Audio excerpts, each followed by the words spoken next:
guys, we're back for another Dokkan battle video. You guys know how it is. I'm contractually obligated, if one person asks for it, to then make the video, right? So, Global NJP got a blue stone. I believe the blue stone is exactly the same on both versions. And you can purchase it. Now, and I'm sure a lot of other people just bought the pack with the blue stone on it, and then just got the sort of blue stone in addition. If you are not a paying player, this is not worth it at all. None of these characters are super great. I mean, I think I highlighted a few of them here that actually can sort of have some kind of like spot help in a couple of different events, right? Keep in mind that a character like this AGL Blue Frieza right here is timeless. This guy is probably always going to be useful, but at the same time, this guy has been on actually almost every single banner ever, because this is a 2015 unit. So this AGL Golden Frieza, if you've been playing for a long time, you probably wouldn't even want to pick him with the blue stone. I imagine if you're a longtime player or a whale, it would only be one of these Dokkan Fests in the first couple of rows here that you might possibly need. And again, Global has the exact same thing. The characters are exactly the same, right? Actually, wait. Did I miss AGL Tapion? Yeah, AGL Tapion is on there. I missed him. We will talk about him after the Trunks and Gotenks. Okay. Or Trunks and Goten. Okay. So, let's go ahead and start. Blue Kaken Goku sucks. I just don't see a way you'd use him virtually anywhere. Maybe in like some very niche specific situation, maybe as like a unit in like Infinite Dragon Ball History or something like that. You're just not really going to get a lot of value out of this Blue Kaken Goku. Now, Tech Golden Frieza, I think, can still be fairly good.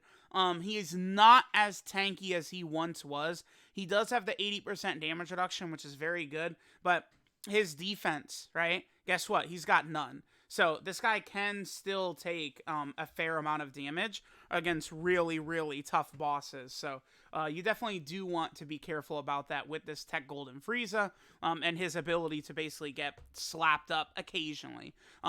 If he falls below 50% HP, that typically does get very bad as well, right? Like dropping down to 50% damage reduction, certainly not enough, but you know, there's places like Movie Boss, Extreme Super Battle Run and stuff like that, where I think that this Golden Frieza could be fairly solid. So we got him. This Blue Vegeta, I don't see anywhere you'd use him. This STR Cell, no. I mean, he does stack defense, but it's not going to matter. And any difficult event, like an event where you'd really need help or like struggle to figure out who you're going to run, you know, you can't use this guy in Red Zone. No way. Physical Goku Black is just, he's bad. I mean, I guess he's better on Global, but you're not going to use him. AGL Super Vegito. Now, the Red Zone is actually so difficult that I do think AGL Super Vegito was revived a little bit. I seriously think AGL Super Vegito is a really good pick for a lot of the Red Zone stages. His HP is 18,400 too. Very good. Nice. So it's like, you know, maybe you're running LR Super Saiyan 4 Gogeta's Fuse Fighter team, right? You know, you could easily have like AGL Super Vegito on the team as well. AGL Super Vegito in a lot of phases, he's almost going to completely nullify damage from normal attacks. He gets destroyed by a super attack, but to be completely fair, most units in the Red Zone do. Now, keep in mind too, when I talk Red Zone, for the most part, I'm only just referring to the Omega stage and the Broly stage. Also keep that in mind, right? Like when I'm like, oh, they could be good in the Red Zone. Like, if not one of those stages specifically, like I would probably specify. But if I'm just like using the general statement of Red Zone, I'm referring to the Broly and Omega fights, which are just different, right? You know, a couple of them are tough. Janemba, Super 17 are definitely very hard, way harder than like the gods and stuff like that. But it's Broly and Omega are the real fights, right? That you're gonna potentially struggle to beat. And AGL Super Vegito, he just is tanking better than so many other units in the game. Even characters with very high defensive stats, this guy's tanking better. Super attacks are incinerating you, but he can be helpful. He also does have this, keep in mind. It's you know, not that common, but if you do fall below 40% HP, you get the Scouter, which is, you know, I think dodge is the strongest mechanic in the game, and then Scouter's right there, right? Like those, I would probably say Dodge is number 1, right? And then Scouter 2, I think is probably how I would go. But being able to see where the enemy super attacks are takes out 99% of the difficulty in the game, right? Because if you know where to put your characters, most of the time you're probably going to be good, unless you're going up against like AoE Broly or AGL Broly who double supers, right? In those instances, you might not be able to defend even if you know where it's coming, but you guys get what I'm saying. This guy is pretty good. Definitely, the red zone hurt most of the game, but it actually helped this guy. This guy is looking like... He does actual 0 damage in there. Keep that in mind, right? He's doing no damage, but he's not taking a ton of damage, so he's a good pick, right? Tech Gotenks, you suck. Boo sucks. Omega sucks. Omega, I guess I could have pulled up Omega. He can be useful, I think, potentially in some Super Battle Road stages, with his sort of, like, attack debuff, though. That 40% attack debuff certainly could still be useful. Broly's ass. Trunks sucks. Merge Zamasu sucks. This Gotenks sucks. This Gotenks mostly sucks. You could probably get away with him in some Super Battle Road stages with his stun plus support, but I mean, he mostly sucks.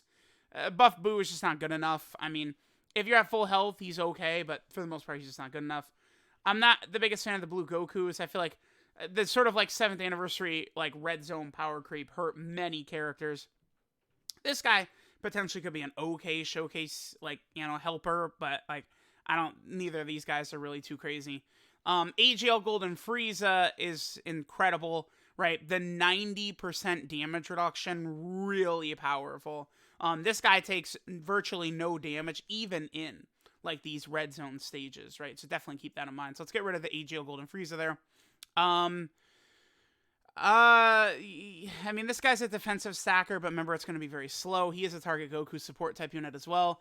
This 17, potentially, in a niche situation, could be okay with his defensive stacking. 18, I'm not really a big fan of. The Goten and Trunks are pretty good, especially once you pair them with a 200% leader skill. I think that these characters could actually look fairly good in a number of situations, to be sure. The Goten and the Trunks, right? I feel like I probably don't need to spend too much time talking about them. You guys know that they're solid, right? If you build up their 50% super attack like buff right there, I mean, they could easily get like above 400k defense, and they'd have a little bit of damage reduction. They definitely can be solid, this Goten and Trunks. Could be good picks with your blue stones. Android 18 is solid. I probably should talk about Tapion. Let me actually, real quick talk about our boy Tapion here. So Tapion actually is probably a really good pick, because of the fact that Tapion is on the giant category, which is just so weak and so small. So Tapion being on some of these sort of like weaker teams, storied figures, giant form, right? Like specifically getting him just to help you in like giant form, extreme super battle road is probably a good idea. That's where this Tapion is going to help out a lot. Being able to help you out in like such a like a specific difficult stage right here. But this AGL Tapion pretty good. I do like him. A rotation of this guy and then the LR Tapion and Minosha still can be fairly effective, right? So getting AGL Tapion is definitely not going to hurt you. Physical Sin is better than people think, but he's still not good. His damage is absolutely inexcusable for how sort of recent he is. He's not even a year old yet, right? He came out for Golden Week last year on JP, right? Yeah. Like, again, his damage, I would say, is, like, inexcusable for the fact that he's not even a year old at the moment. Specifically, if you're going to use him in an event against int-type enemies, you know, and you're pairing him with other Shadow Dragons, he could be okay. I mean, there's definitely worse. The Texan Shenron came out, who's just eons better than this guy, but this guy at least deserves a mention. He is better than people give him credit for. Physical Super Trunks is solid, but I did pull up this guy specifically because of this right here. I feel like this gives him solid usage in Super Battle Road. You pop a Vegeta on the team, preferably Super Vegeta, STR Super Vegeta, with his guaranteed stun. And then you could have Super Trunks here with his 50% chance to stun if Vegeta's on the team. And then on a lot of these smaller teams, something maybe like Heavenly Events, right? Rapid Growth, right? Like these like sort of like lower level category teams, You know, that potentially might get like Super Battle Road stages or something like that. I think this Trunks or this Stun could be useful. And then finally, overall, Kefla's probably the best character on here. I mean, Golden Frieza, right? We talked about how good he is. The I don't know. The Trunks and Goten might be better. But this Kefla is pretty good. I think, you know, with her stacking after she EZAs, along with her nuking passive and her ability to triple super, if RNG goes your way, you can destroy Omega, Red Zone Omega with Kefla on your team if things go the right way. Like, she can perform incredibly well in that stage. If things, I mean, go super your way, maybe she could be good also against Broly, but I mean, Broly's AoE stage is an STR. This first stage is an STR, and you can't dodge, so Broly kind of counters this Kefla pretty heavily, but this Kefla can help you in the Omega stage, right? And I do suspect a lot of players are going to struggle against Broly and Omega. I feel like a lot of the other fights, maybe it'll take you, you know, 2 or 3 days for some of the other fights, but Broly and Omega are the real difficult ones. And it's like, while it's true that more in the game matters than just the red zone, for sure, especially, like, I think Super Battle Road, because there's all these specific category stages constantly coming out, I do think priorities for all you players, especially global players right now, should be to prepare teams to take down red zone, because that is the toughest content in the game. That is the content that matters most. I think it matters most if a character is great in red zone, right? That's one thing about the new Dual Dokkan Fest, Goku and Gohan and Cell. Both characters are great in the high tier red zone difficulty stages. That's really good for them, right? So let me know what you guys think. Probably stupid that they didn't release a red stone as well. I think they should release red stones whenever they do release blue stones. But if you're free to play and you're sad you can't get this, keep in mind that there's not really, like, you're not missing out on basically anything. Like, it's not bad at all. So let me know what you guys think. Thanks for watching, and I'll catch you guys next time.